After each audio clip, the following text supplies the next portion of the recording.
In the year 1058, in the ancient city of Tostak, in the northeastern corner of what is now Iran, in the once vast empire of the Seljuk Turks, a boy was born to modest circumstances. His name was Abu Hamid Muhammad ibn Muhammad Al-Ghazali. To the people of his time, he would be known simply as Al-Ghazali.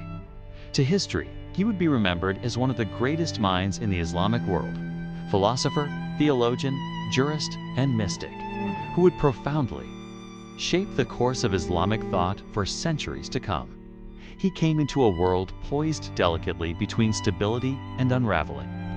The Seljuk Empire was at its peak, a military powerhouse with vast resources and influence stretching from Central Asia to the Mediterranean. Yet beneath that imperial sheen, currents of uncertainty ran deep. Theological debates were shaking the intellectual foundations of Islam. Philosophy, imported from the Greeks and refined by Muslim thinkers like Avicenna, was rapidly gaining prominence. Questions of metaphysics, logic, and ethics were no longer just philosophical pursuits, they were spiritual battlegrounds. It was into this ferment that Al-Ghazali stepped. Or perhaps, more precisely, he was thrust. His father was a man of piety, a wool spinner by trade, a humble occupation, but one with a notable spiritual resonance in Sufi traditions.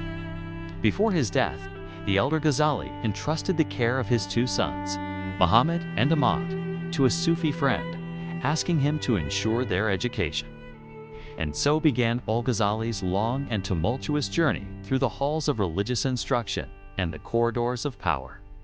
In his youth, Al-Ghazali studied under the prominent scholar Al-Juwayni, the Imam of the two sanctuaries.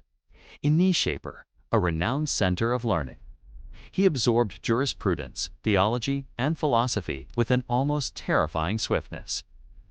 By the time he was in his early 30s, Al-Ghazali had become a rising star in the Islamic intellectual world, sharp, articulate, and, perhaps most importantly, unafraid. In 1091, at the age of 33, he was summoned to Baghdad, the jewel of the Islamic world, to take a post at the Nizamiya, the most prestigious academic institution of its day.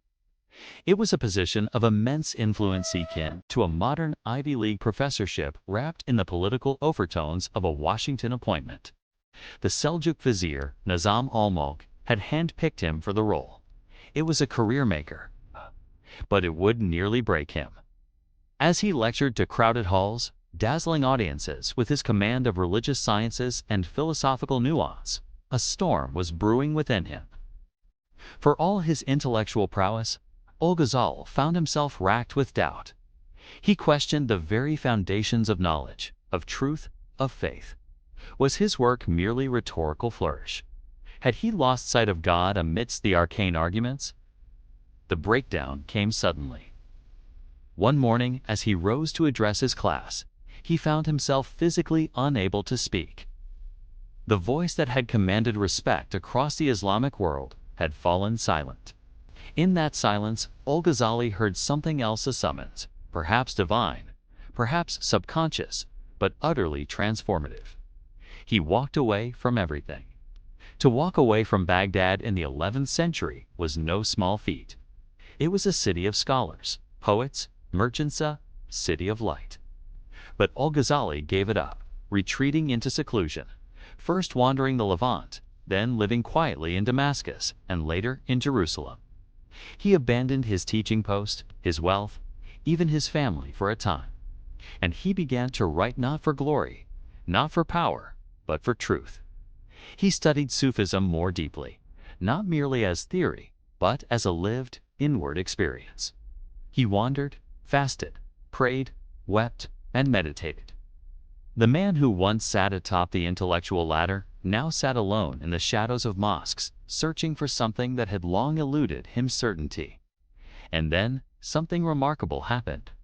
From that internal wilderness came Aisha Ulam Alden, the revival of the religious sciences, a towering work that stitched together law, theology, philosophy, and mysticism into a coherent whole. It was not simply a religious text, it was a roadmap for the soul. Al-Ghazali argued that true religion is not found in dry legalism or detached philosophy, but in the harmony of outward obedience and inward devotion. He reconciled the intellect with the heart.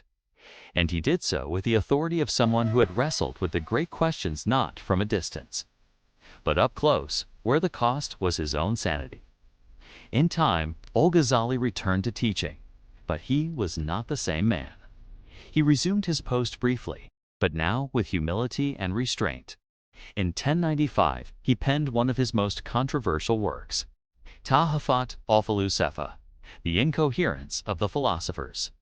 It was a devastating critique of certain philosophers like Avicenna and Al-Farabi, whom he accused of compromising Islamic belief in their adoption of Greek metaphysics. To be clear, Al-Ghazali did not reject philosophy outright. He embraced logic and mathematics, acknowledged the importance of ethics and metaphysics. But he drew a sharp line. When philosophy wandered into theological territory, claiming, for instance, that the world had no beginning, or that God did not know particulars, Al-Ghazali pushed back hard, and he won. His critiques were so influential that later Islamic philosophy would have to reckon with him at every turn.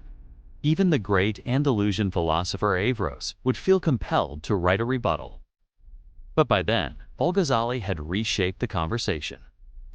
In many ways, he had redrawn the map of Islamic thought.